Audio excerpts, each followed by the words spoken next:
Hey, good morning. Dr. Sean J. Harris here with Generational Wealth Academy, and I want to share a little bit of information about investing. Now, first and foremost, I am not a CPA, not a tax specialist, not an attorney or anything like that. This is just merely from my experience and my opinions.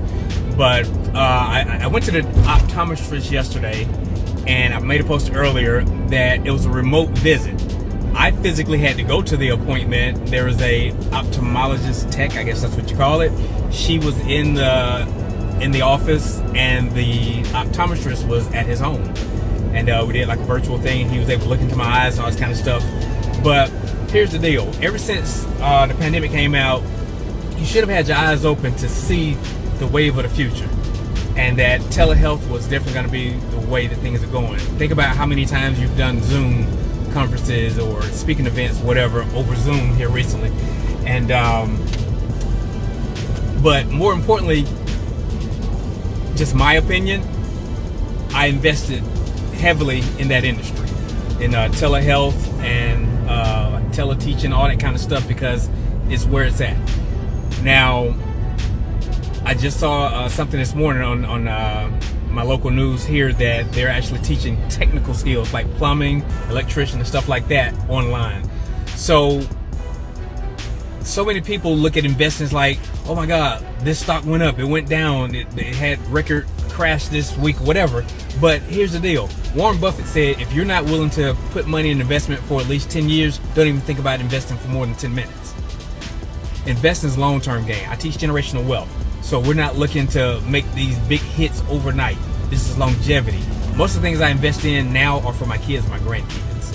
See, I plant seeds for trees that I'll never sit under. So that's how you have to think when it comes to investing. You got short-term investing, you got mid-term and long-term investing. But your big hits are going to come from the long-term investing. Another thing, and I'm not giving stock tips. If you want to know what I do, contact me personally for a personal consultation. I'll be glad to share that information with you. But I will tell you this. I invested in a tech company a couple years ago. Just got wind of it, and I just said, hey, let me just throw a little something at it. So that stock grew substantially over the last couple years. I think I put like, maybe $500 on that stock, but the stock price was like shavings of a penny per stock, and I think I had like 1.7 million of those stocks, and they grew substantially. There's another big stock that's out right now. Understand and start learning about non-fungible tokens. You know them as NFTs and also different coins. But this one coin in particular I invested in. I'm not going to give you the name. Contact me directly if you want to consult about that. But I will tell you this: it's a dog. That's the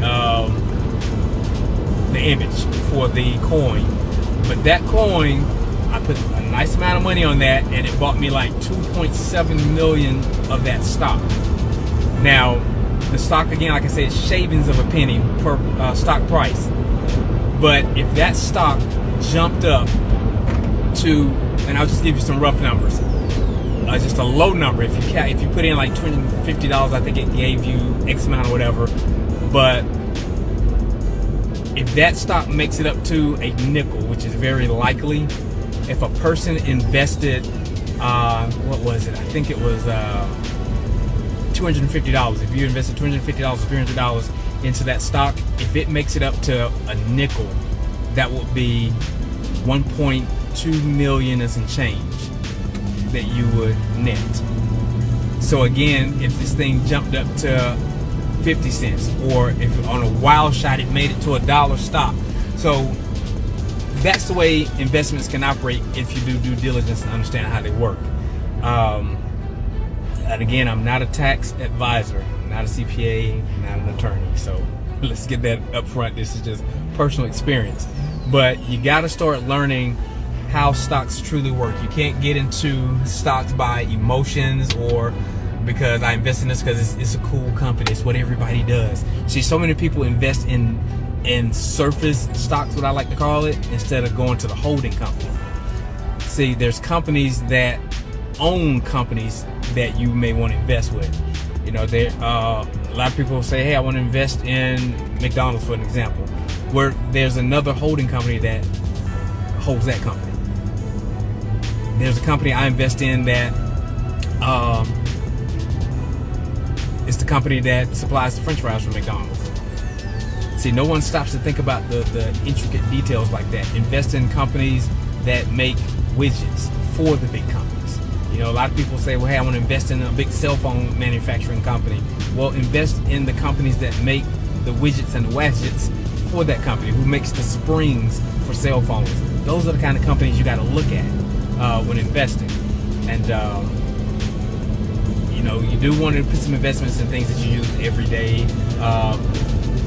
Seasoning, there's a big seasoning company. I've been investing with them for years. They do very well. But do due diligence when you're deciding. But you got to do something, okay? Don't just sit there and not do anything. You know, there's three kind of people in the world: those that make things happen, those who watch things happen, and then those who wonder what happened. So get in the game, get your feet wet. You know, you can't steal second with your foot still on first. So that was my message for today. We got 300 and I lost count. I think we're down to like 321 days or something like that left to achieve your 2021 goals. Time is running out. Let's go.